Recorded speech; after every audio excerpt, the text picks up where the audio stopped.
Hadirin yang kami banggakan, acara berikutnya mari kita dengarkan sambutan dan nasihat keteladanan Rasulullah dari Ketua Kawanan Kolisandi. Yang kami hormati Bapak Haji Agung Budi Asta, kami silakan. Assalamualaikum warahmatullahi wabarakatuh. Anak-anak yang di luar, salam ya. Assalamualaikum warahmatullahi wabarakatuh.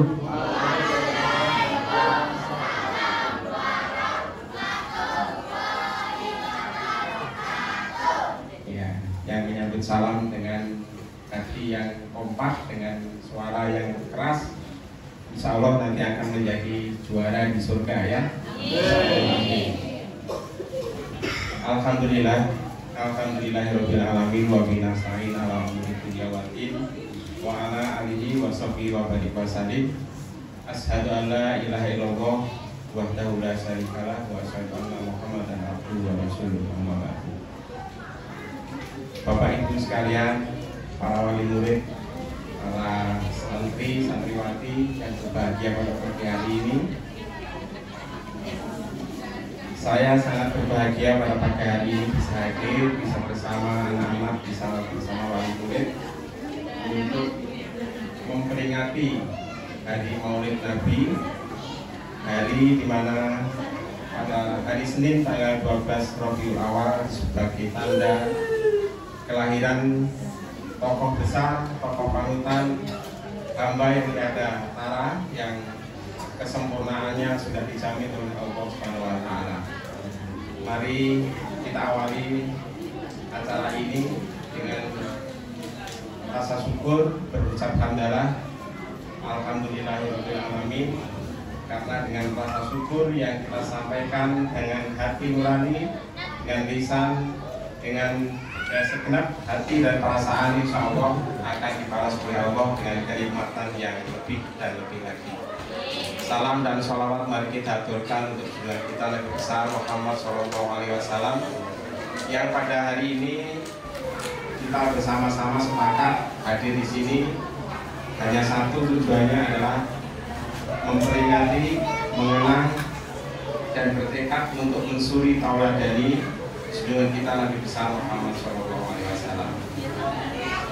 Adik-adik sekalian, didengarkan ya.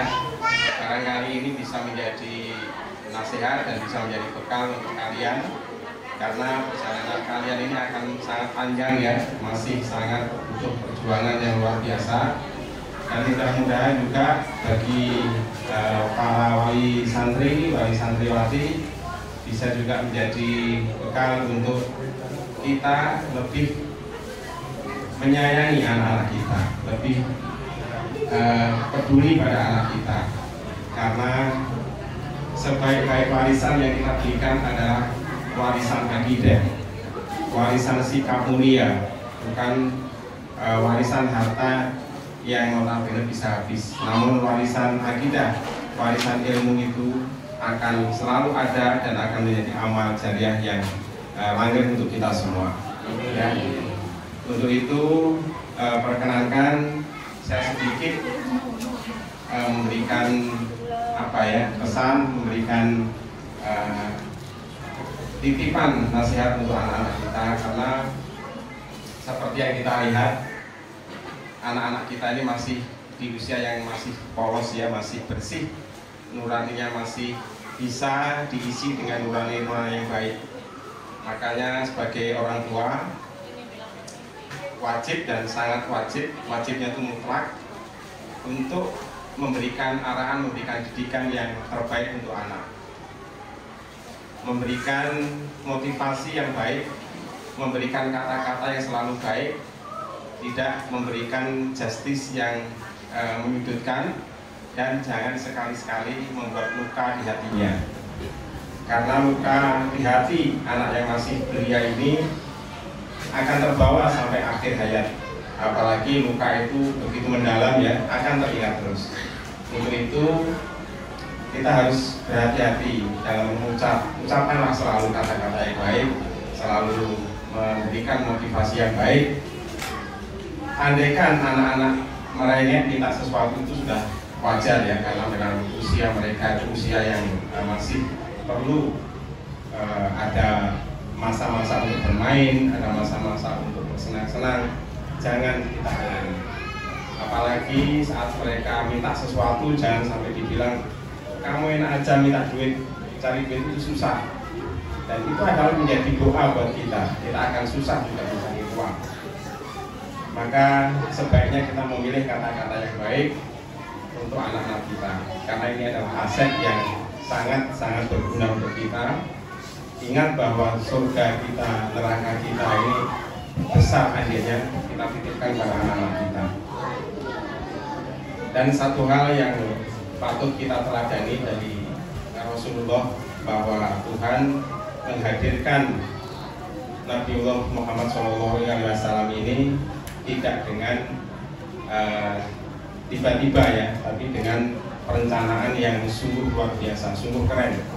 Karena dunia ini tercipta, alam semesta ini tercipta adalah lantaran karena akan dihadirkannya Nabi besar Muhammad SAW sebagai rahmatan lil alamin. Kenapa Nabi dilahirkan di kemudian, tidak di awal, tidak sebelum Adam? Bahwa Nabi itu sudah tercipta secara nur melebihi dari Adam. Bahkan saat Adam tercipta, Adam dipertemukan dengan Siti Hawa, itu sudah tertulis di alam arsana bahwa ada nama Allah, di samping nama Allah ada Nabi Muhammad SAW. Untuk itu, kalau akhirnya dilahirkan setelah nabi-nabi ya, setelah Nabi dan 25 nabi sebagai nabi pemungkas, itu adalah logika yang sangat-sangat bisa kita pahami, bahwa manusia itu belajar perlu tidak tiba-tiba, tapi dari hal-hal yang kecil, kemudian meningkat, kemudian terakhir Rasulullah dihadirkan di muka bumi ini pada hari Senin tanggal 12 Rabiul Awal yang tahunnya 9 tahun Gajah. Seperti kita ketahui bahwa tahun Hijriah itu sebenarnya saat Nabi lahir itu belum ada, betul ya? Karena tahun Hijriah itu ada setelah Nabi hijrah ke Madinah pada usia sekitar 43 Nabi ya. Sehingga kalau pada saat Nabi lahir itu sudah ada tertera nama hari Senin tanggal 12 Rabiul Awal, itu sebenarnya adalah tanda-tanda dari Allah yang telah dititipkan untuk kita semua, bahwa Rabiul Awal itu dari ungkapan bagaimana manusia lahir itu sebagai awal kita mengenal Rabiul Awal. Jadi kita mengenal Allah, seharusnya di awal lahir itulah kita harus mengenal Allah, menginvitasi janji kita sebelum roh itu ditiupkan. Qala bala sahibna, bahwa Allah adalah Tuhan kita. Ya, sejak lahir itulah implementasi pengakuan kita kepada Allah itu harus kita buktikan dalam kehidupan sehari-hari, dalam melakukan segala sesuatu. Namun dalam perjalanan waktu, bala sahibna itu tinggal nama, tinggal janji yang tidak pernah kita tepati. Jadi kalau pada hari ini kita bisa hadir di sini menyaksikan anak-anak yang telah menimba ilmu di sini, mari kita banyak berucap syukur alhamdulillah bahwa kita diberikan anak, diberikan anugerah yang mau ngaji, mau menimba ilmu. Banyak di luar sana anak-anak yang tidak mau ngaji, anak-anak yang hanya main game, main HP.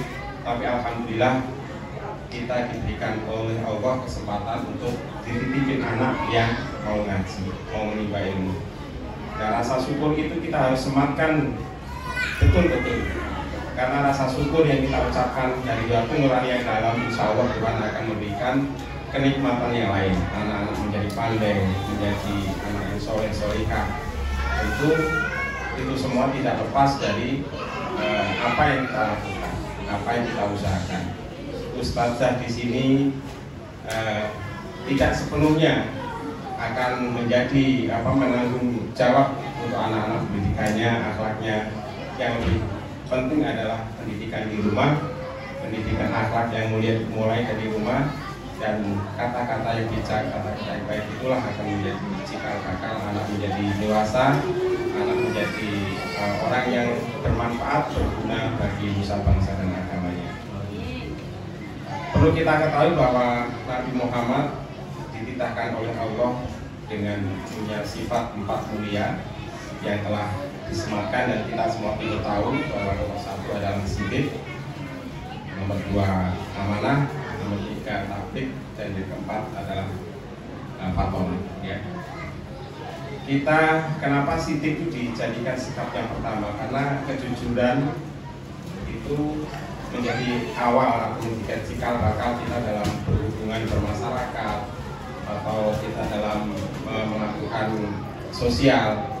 Karena dengan kejujuran itulah kita bisa menjadi orang yang sukses dunia dan akhirat, menjadi banyak teman, menjadi banyak silaturahmi, dan kemudian kita juga banyak akan diberikan rezeki oleh Allah Subhanahu wa Ta'ala. Namun belakangan ini seperti kita ketahui ya, kejujuran itu sudah mulai langka, sudah mulai terkikis dengan gaya hidup, dengan kebutuhan kita akan dunia. Bahkan dalam urusan spiritual aja kita tidak bisa jujur. Contohnya saat kita sholat, kita menjadi membaca kita itu ya, ini wajahku wajhiya lillazi fatara samawati wal ardi hanifan musliman wa ma ana musyrikan inna sholati wa nusuki wa mahyaya wa mamati lillahi rabbil alamin. Bibir dan lidah kita berucap demikian, tapi apakah hati juga berdengung seperti ini? Coba kita kembali tanya kepada hati kita masing-masing. Dari hal yang spiritual kita sudah berani tidak jujur, lidah, ucapan, dan batin kita tidak sejalan, apalagi di kehidupan kita sehari-hari. Padahal tujuan sholat adalah bukan hanya semata kita menyembah kepada Allah untuk mendapatkan bonus surga, namun sholat intinya adalah untuk mencegah kita dari perbuatan keji dan munkar. Karena dengan sholat yang benar kita terhindar dari perbuatan keji dan munkar, semua kebaikan akan berimbas ke sana. Banyak rezeki, banyak teman, banyak kebaikan yang akan datang. Sehingga dengan kejujuran itu menjadi awal, menjadi pilar pertama yang harus kita tekadkan untuk selanjutnya kita implementasi dalam kehidupan kita sehari-hari. Anak-anak, ada pesan khusus untuk anak-anak ini. Nanti ada kuis ya, kuis nanti akan berhadiah. Siapa yang bisa menebak kuis ini akan mendapat hadiah. Ya. Hadiahnya besar loh. Ayo diperhatikan.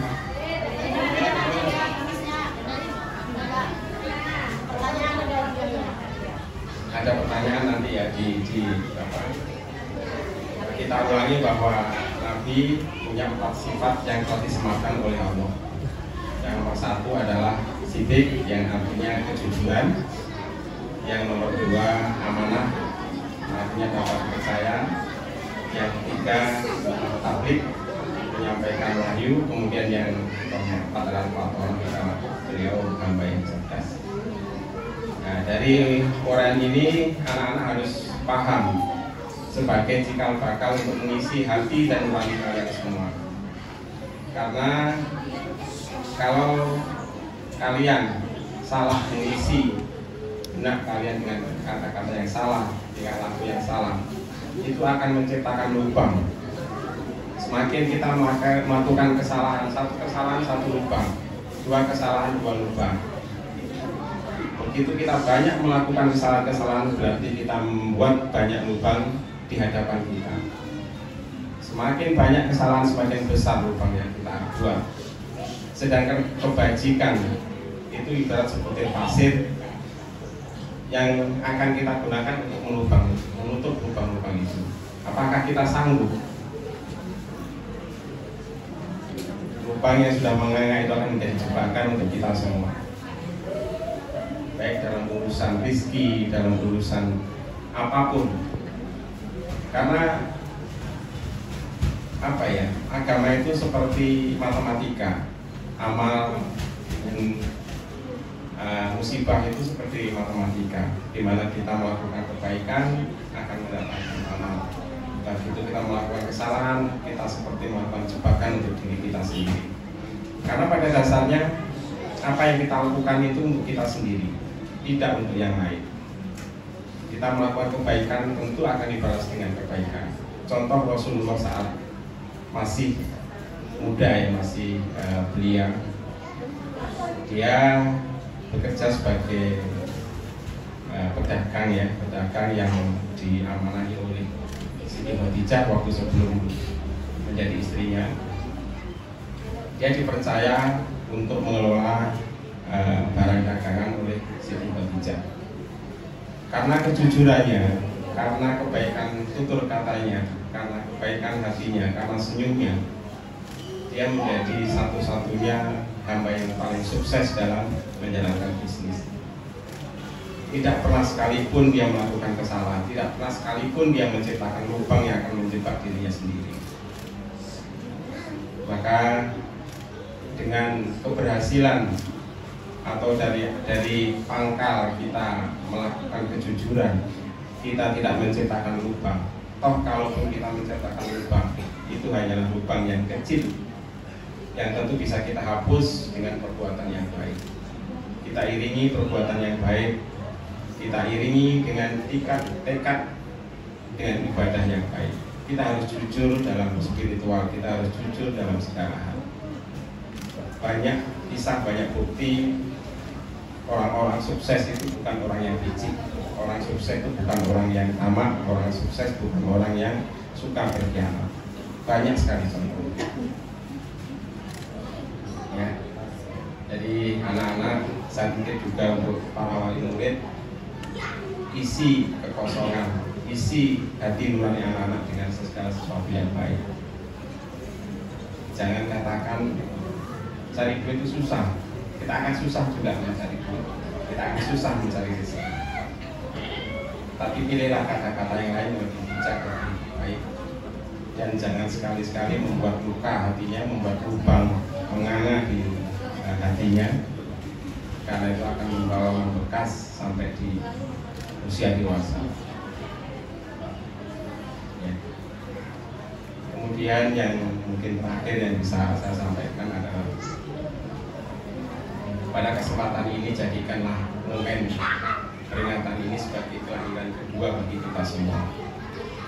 Kelahiran pertama adalah saat fisik kita dilahirkan oleh orang tua kita dengan membawa misi dari Allah Subhanahu wa taala. Qala bala sahibna. Bagaimana kita akan mengingat terus janji itu? Bagaimana kita mengembalikan tekad itu, bahwa kita pernah berjanji kepada Allah bahwa Dialah Tuhan kita, Tuhan yang harus kita sertakan dalam segala hal. Bahwa kita harus ingat bahwa dalam diri kita ini Tuhan itu tidak pernah jauh dari kita. Tuhan sangat dekat dengan kita. Bahkan Tuhan pernah menyebut bahwa aku berada lebih dekat dari urat lehermu. Maka betapa dekatnya, betapa malunya kalau kita berbuat maksiat. Betapa dungunya kita kalau kita hanya menjalani hidup ini dengan kesia-siaan. Mari kita jadikan peringatan ini tidak menjadi rutinitas semata dari tahun ke tahun kita memperingati, tapi tidak ada makna yang kita bisa ambil. Tidak ada sesuatu yang bisa membuat kita lebih baik daripada kemarin. Mari kita jadikan, kalaupun kita sudah terlambat, mari kita tekadkan bahwa kita harus lahir kembali dengan tekad balas sahih dari tadi. Karena Rasulullah juga kelahirannya kedua ditandai dengan ditemukannya beliau menjadi Rasul di usia 40 tahun.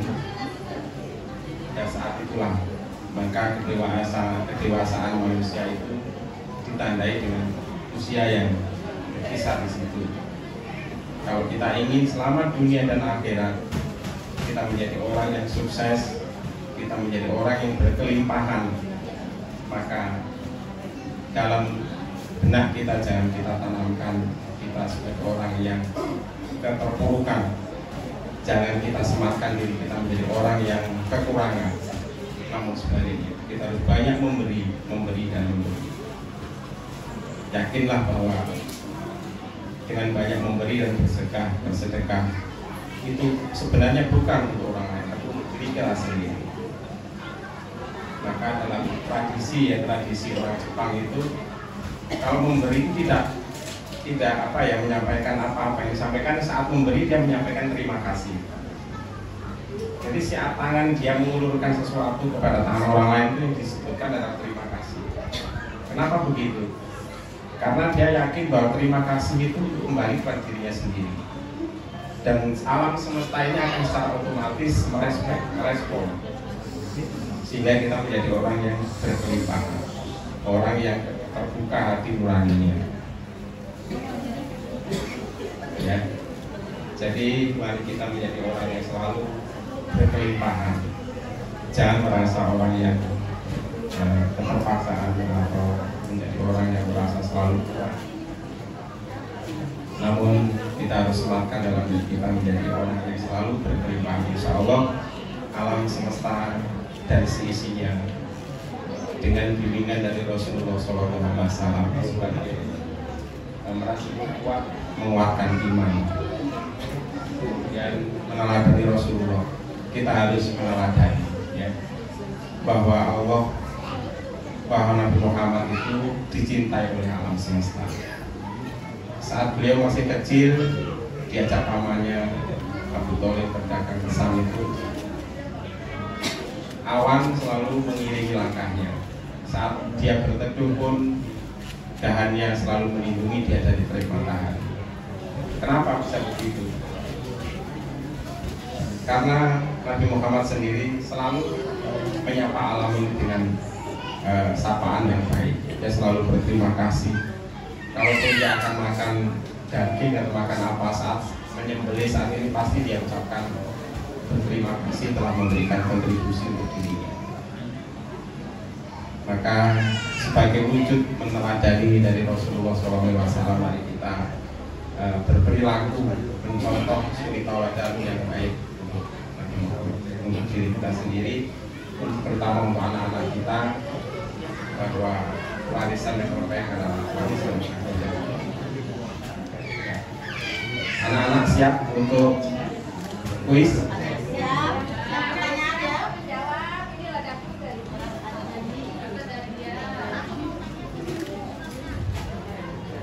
Coba sebutkan salah satu sifat Nabi yang sangat terkenal. Nanti maju ke sini ya. Yang maju ke sini ya, siap.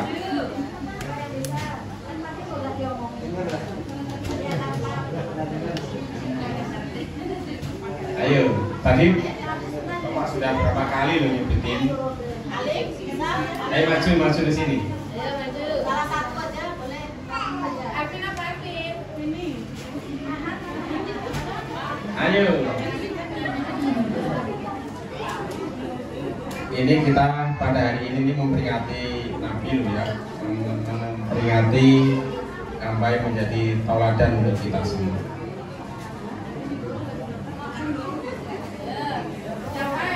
Siapapun ayo. Ada 4 sifat Nabi ya, nanti kalau bisa disebutkan 4-4-nya boleh.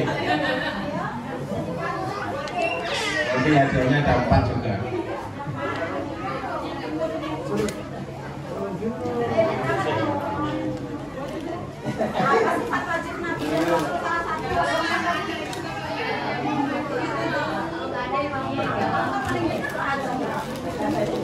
Ini mau ditunggu sampai kapan ini?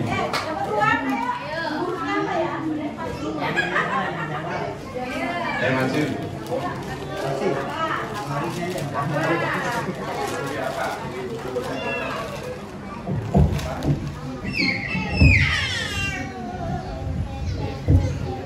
Amanah. Artinya apa?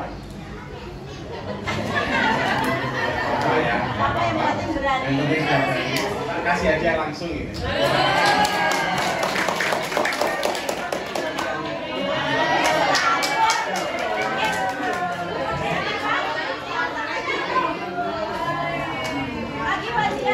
Masih ada lagi, masih 3 lagi. Masih 3.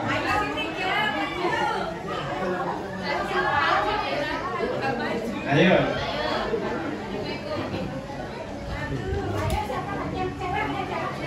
Siapa namanya? Apa?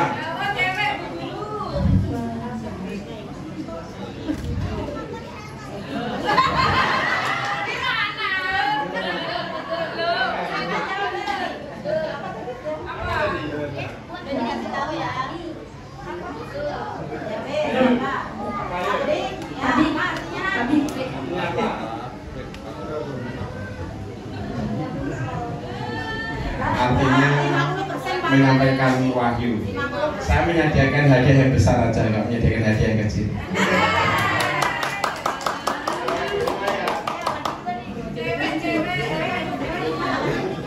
Jangan maju. Ya, ini urutan siapa yang namanya ini? Siapa? Siregar. Mana bapaknya ini? Bapaknya ibunya? Oh ibunya. Ibunya berani saya adu sama si Nur? Ayo, saya adu hafalan nanti sama si Nur mau? Hadiahnya sama Bu. Apa ya? Sidir. Artinya? Jujur. Bagus. Ya inilah ya. Makanya kalau kita lagi mendidik anak, jangan sampai lupa bahwa akhlak itu lebih mulia daripada apapun. Ilmu membaca Al-Quran bagus, tajwid bagus, sholat lebih bagus lagi. Namun akhlak tidak boleh ditinggalkan. Karena dengan mendengungkan sifat wajib Nabi ini, insya Allah akan mendasari anak-anak kita menjadi perilaku yang baik, ya, menjadi perilaku yang senantiasa akan mengedepankan bagaimana sholat itu yang sebenarnya ditegakkan adalah untuk menjauhkan kita dari sifat keji dan munkar, sehingga kita jauh dari balak dari Allah, kita akan dijauhkan dari musibah, kita akan didekatkan dengan keberkahan dan berkelimpahan. Amin amin ya. Kamu mau hadiah apa? Sama. Masih ada ya? Lagi 1.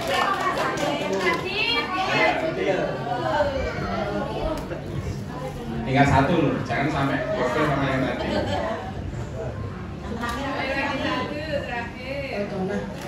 Ya,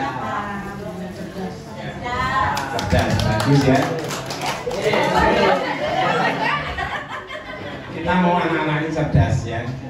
Apalagi dunia sekarang ini tak masukkan Pak Proyek. Karena kecerdasan itu tidak datang tiba-tiba ya Bapak Ibu ya. Kecerdasan itu diawali dari rumah. Bagaimana kita memberikan asupan kepada anak-anak, asupan yang halal, asupan yang baik, itu akan membuat anak-anak menjadi cerdas, baik ya. Kalau kita sisipkan, kita mendapatkan rezeki itu tidak ada yang rezeki yang buruk, rezeki itu pasti bagus. Kalau sesuatu yang buruk itu bukan rezeki ya, tapi itu adalah akal-akalan. Makanya dalam mencari rezeki kita harus mencari rezeki yang halal ya, yang kita buat untuk menghidupi anak-anak kita. Radit siap menjadi orang yang cerdas. Tujuannya menjadi sukses menjadi apa? Lebih pintar, lebih bermanfaat ya, lebih menjadi manfaat untuk orang-orang di sekitar kita ya. Ini sudah habis ini ya. Nabi hanya 4, makanya sudah habis ya. Jadi nanti di kemudian hari kalau ada acara seperti ini sisipkan hal-hal yang bersifat akhlak ya, karena akhlak itu sangat penting. Kita sholat luar biasa rajin, sehari sampai 40 rakaat, 1000 rakaat, tapi kalau akhlak kita mulia tidak ada artinya sama sekali ya. Baik Bapak dan Ibu sekalian, saya tidak akan berpanjang lebar. Mudah-mudahan apa yang saya sampaikan ini adalah manfaatnya kita semua. Mari kita wujudkan kelahiran kita yang kedua ini untuk meneladani Rasulullah SAW secara penuh. Kalaupun tidak bisa 60%, 50%, kita mulai. Mudah-mudahan Tuhan Yang Maha Esa membuka hati kita menjadi orang yang baik, menjadi orang yang senantiasa berkelimpahan, menjadi orang yang senantiasa terbuka untuk hal-hal yang baik. Wabillahi taufiq wal hidayah. Wassalamualaikum warahmatullahi wabarakatuh.